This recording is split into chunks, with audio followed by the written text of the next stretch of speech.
தெற்குல செந்தில் பாலாஜி போட்டிடுறாரு, நம்ம தம்பி வந்து பேரறிவாளன் போட்டிடுறாரு. என் மகன் வந்து தாயின் மார்ல கறந்த பால்வோட தூயவன். எங்க பிள்ளைகள் எல்லாருமே களங்கம் இல்லாதவன்.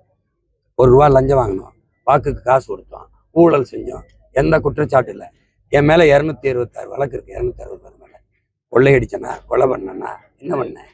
மக்களுக்காக போராடினேன், பேசினேன். என் பிள்ளை பேரறிவாளன் வழக்கு இருக்கு, சிறைக்கு போயிருக்கான். போராடி மக்களுக்காக ஊழல் செஞ்சு லஞ்சம் பெற்று இல்லை. இப்போ நேர்மையான வாக்காளனை தான் தேடணும். என் மக்கள் எப்பவும் நல்லதை தேடுவாங்க, சரியானது செய்வாங்க. என் மகன் செய்யும். பரிசு பொருள் பாத்தீங்கன்னா அதிக அளவுல கொடுக்குறாங்க. வாங்கிங்க வாங்கிங்க. ஆனா தற்சார்பு பொருளாதாரம் பத்தி வந்து நிறைய பேசிருக்கீங்க, நிறைய இதை முன் வச்சிருக்கீங்க. ஆனா ஏற்கனவே தமிழகம் நீங்க சொல்ற மாதிரி நீங்களும் அதையே சொல்லிட்டீங்க, 10 லட்சம் கோடி கடன்ல இருக்கு அப்படிங்க. 10 லட்சம் கோடி கடன்ல இருக்குங்கிறதையும் சொல்லிட்டீங்க. இதை மீட்கிறதுக்கு என்ன மாதிரி திட்டங்கள் வச்சிருக்கீங்க? அது வந்து நீங்க சொன்ன அண்ணன் இப்படி சொல்றாரு. அது என்னன்னா, முகேஷ் அம்பானி 1 லட்சம் கோடி திவாலாயிருச்சுட்டு போயிட்டாப்ல, மஞ்சள் நோட்டீஸ். என் அரசு திவாலாயிருச்சுட்டு வந்து சட்டசபையில் திருமணம் போட்டு ஒரு மஞ்சள் அறிக்கை கொடுத்துட்டு போயிடுவேன். ஏற்கனவே இருந்தவன்ட்ட வாங்கிக்க, இதுக்கு அந்த கடனுக்கு நான் பொறுப்பு இல்லை. என் மக்களை கடன் சுமலித்து வட்டி கட்டிட்டு வீழ்த்த முடியாது.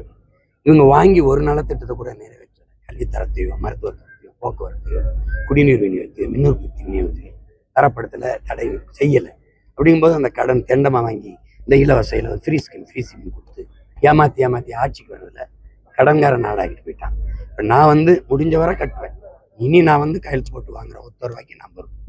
அது எனக்கு பொருளாதாரத்தை எப்படி மேம்படுத்திக்கணும்னு தெரியும். ஏன்னா நான் வேளாண்மை சார்ந்த தற்சார்பு பசுமை பொருளாதாரத்துக்கு போனதுனால கணக்கில்லாத செல்வத்தை நான் அதில் ஈட்டிக்கிற முடியும்.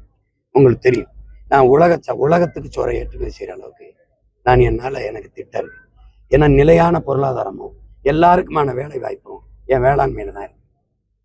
இவன் உடல்ல இருக்கிற எல்லாம் என் நிலம் வளம் தந்தது தான். சட்டை, செருப்பு, துண்டு எல்லாம் இப்போ நீர்ல இருந்து சோறுல இருந்து எல்லாம் நிலம் தர்றதான். அதை சார்ந்த பொருளாதாரத்தை கட்டமைக்கணும்னு நான் நினைக்கிறேன். அப்போ அது சரி செய்ய முடியும்னு நான் நம்புறேன். இதெல்லாம் எப்படி இதெல்லாம் என்ன கேட்டுட்டு சட்ட ரீதியா நம்ம இப்படி சொல்ல முடியாது இல்லைங்க, இது கட்ட முடியாது அப்படிங்கறத எப்படி நான் சொல்ல முடியும்? கடன் நம்ம செலுத்த முடியாதுன்னு சொல்றது, கட்ட முடியாதுன்னு முகேஷ் அம்பானி எப்படி சொன்னாங்க? முடியாதுன்னா முடியாதுதான்.